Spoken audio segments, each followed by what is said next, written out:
Girl, look, if you are relying completely on willpower all day long to not snack your face off while you are trying to hit some nutrition goals or hit some health goals, you're probably making it a little bit harder than it has to be. I want to share with you some evidence backed, real tools and tactics that I used every day in my life to help me finally lose 25 pounds after menopause without constant willpower. I mean, I had to still use a little bit of willpower, but not constant, white knuckling all day, every day. The first thing I want you to start absorbing is you don't have a willpower problem. You don't have a willpower deficiency. Our appetite and how we respond to it, how many urges and thoughts we have about food every day, and then what we do in response to those is regulated by so many things. It is unbelievably complicated, and not all of them are in your control. As long as we stay in this mindset of like, I am waiting for unicorn Jen to show up. That's my version of myself that I call who just shows up and has all the willpower and doesn't want chips and doesn't like chocolate. I've been waiting for 45 years for her to come. She's not coming. It's just me, and I'm enough, and so are you. So let's learn a little bit about some of the things that actually influence our appetite. How many times a day do we think about food? How do we respond when we have those thoughts about food? And then we'll talk about some actual techniques and tactics to help regulate those urges and suggestions that come from our primitive brain.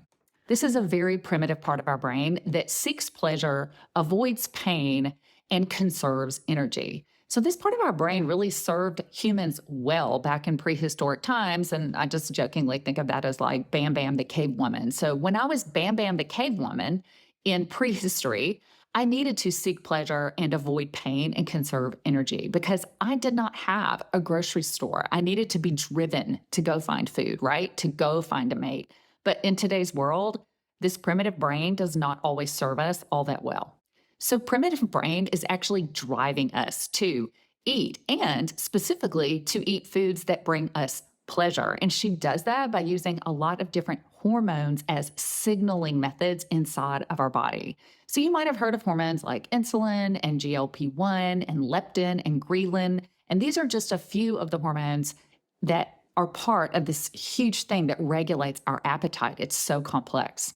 The problem with a lot of this is that modern life messes up every single thing about all of the natural way that our body regulates how much energy we intake and how much we burn off. We have incredible access to foods that taste way too good.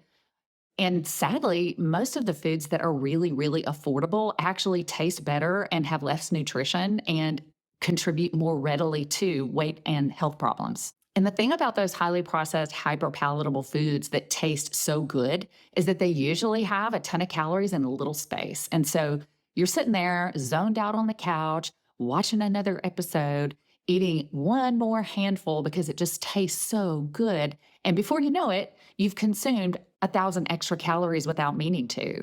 So what I want to show you is that instead of beating yourself up, that's the time where you go, oh, look at that. I have a perfectly functioning human brain.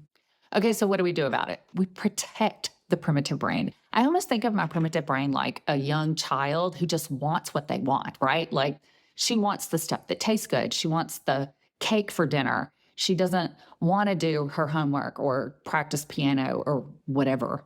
And when we sort of graciously and lovingly parent that part of our brain instead of just dogging ourselves all the time, we start to see better results. Technique number 1 for dialing down the cravings and the urges and decreasing the need for willpower is protect your eyes. Why would we need to protect our eyes? See, marketing experts already know how our primitive brain works when they put all those things you didn't know you needed at the checkout line, right? How many chapsticks do we need? There they are at the checkout line, and I didn't know I needed one, and I buy one anyway. They know that visual stimulation is possibly the most powerful motivator of human behavior. Okay, put that on for a minute. Visual stimulation is one of the most powerful motivators of human behavior. So if they want you to buy it, the first thing they have to do is show it to you. And frequently, that's all it takes. So we can apply this to our own home. If I want to reverse engineer that, how do I stop myself from impulsively buying the chapsticks all over my house, right? I take them out of my sight. How many times do you open the pantry because you're just bored and all of these things visually assault you and say, eat me now, right? So You got to put that stuff out of your sight. Now, if you have family at home who wants that type of food in the house and you're not to a point where you want to deny them that, that's okay. But maybe you can negotiate just not having it visible. Put it in an opaque container, put it in a brown paper bag. Whatever you do, don't have hyper palatable foods that your brain loves to binge on sitting out in the kitchen, assaulting you every time you walk in there. So let's go on a little field trip to my nasty garage so that you can see how I protect my primitive brain from oversnacking foods that I love. Now, it may not seem like a big deal that I have fixed my environment so that I have to walk out in my garage to get to foods that I like, but this is really powerful. Okay, so let's take a look in the freezer. What's out here? Look at that. There is some very healthy, unsalted mixed nuts here. And you may wonder, why in the world are you keeping them outside? Those are healthy. You should have unfettered access to those. But the fact is that it doesn't matter how healthy it is. If I'm overeating it, I'm still not in energy balance and I'm going to end up gaining weight and storing it, which I don't want. By protecting my primitive brain, studies show that any obstacles you put between yourself and a behavior that you're trying to stop helps you stop that behavior. So if that behavior is overeating something, I simply made it a few more steps difficult for myself to get to it. What if your overeating snack zone is at your office? And you may be thinking, I don't have any control of that. You can control some things. When I was working, there was this one office, they had this unlimited supply of Hershey's miniatures. I used to love to go visit, of course, for the company, but also for those Hershey's miniatures. I literally just decided I have to change my route. I can't keep walking by there because it's like a magnet. I just keep walking in and having too many. So change your route if you can. Change what you take for lunch. Change what you keep there. If you've got snacks in your desk that you keep overeating, and every day you tell yourself you're going to stop just at 5 and you don't, just stop. Just substitute something else.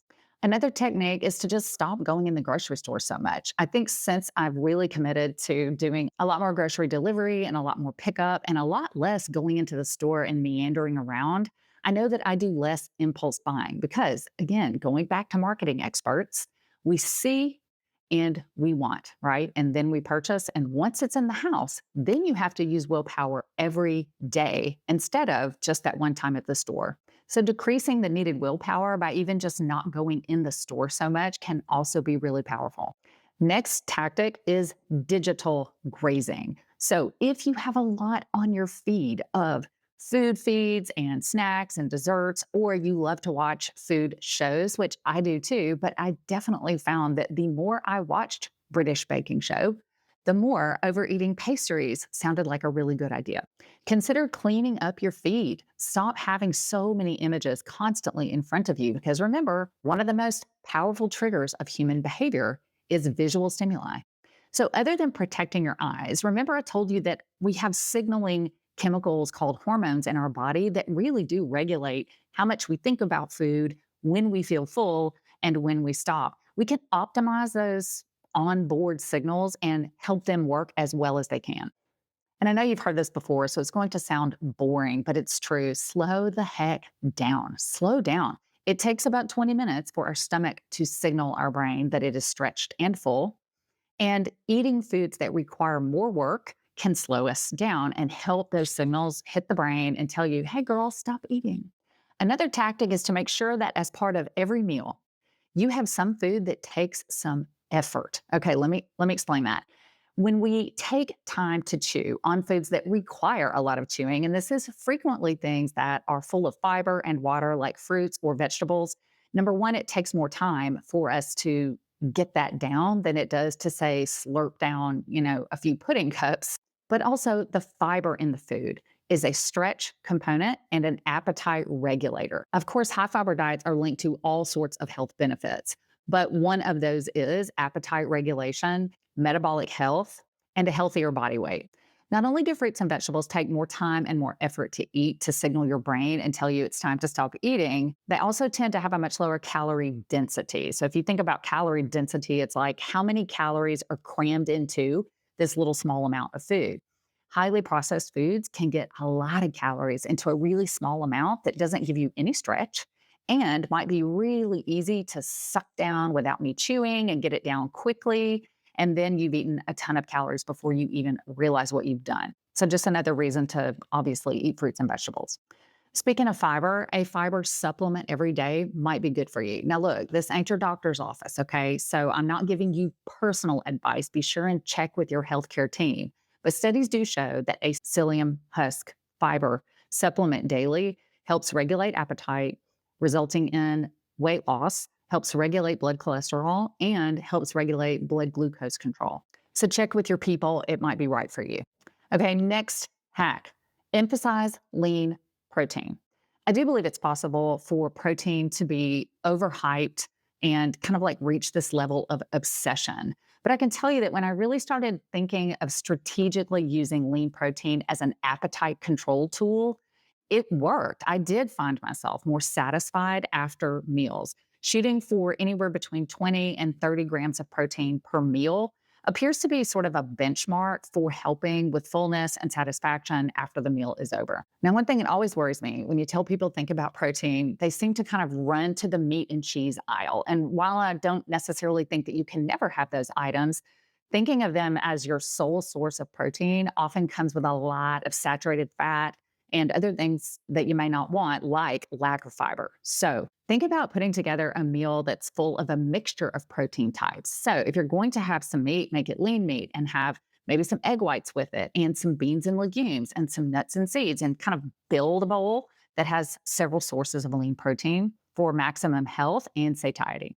The next one also may not be right for you. This can be a really hot and triggering topic, especially for those of you who have had restrictive or overindulgent eating disorders in the past. Now, truly, I think that almost everyone who's grown up in the Western world has what I call garden variety disordered eating, which is a little different than actually having a diagnosis of an eating disorder. But in any case, this tactic is not for everyone. Check with your healthcare team, and that is time restricted eating. This is a form of intermittent fasting. And essentially, it just means that instead of eating whenever you want all day long, you restrict your eating hours to a certain window.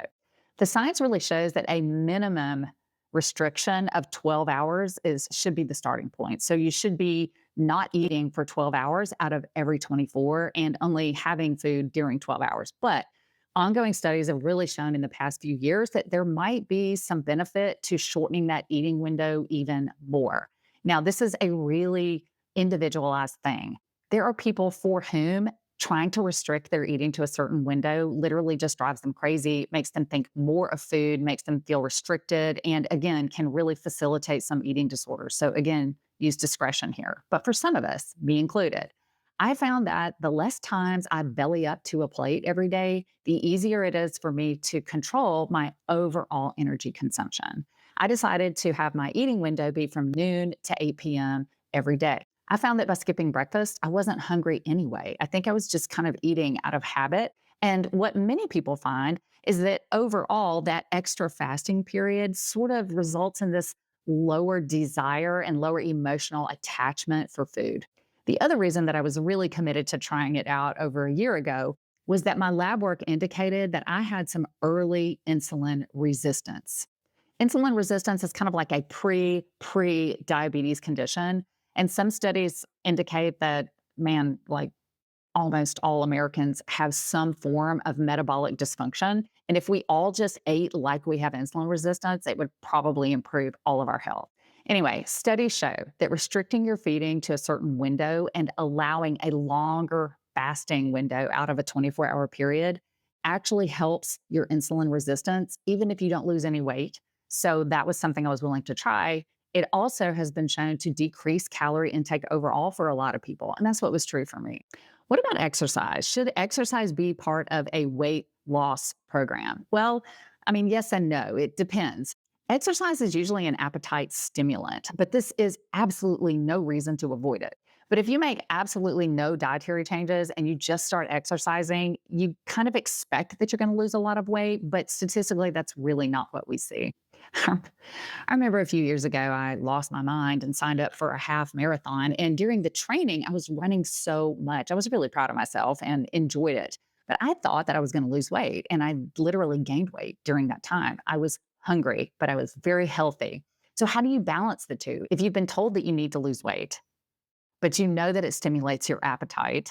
What do? Well, you do exercise because the benefits far outweigh any drawbacks, but you need to be strategic about it after age 40. So, for more about what kind of exercise you need to be focusing on, take a look at this video right here.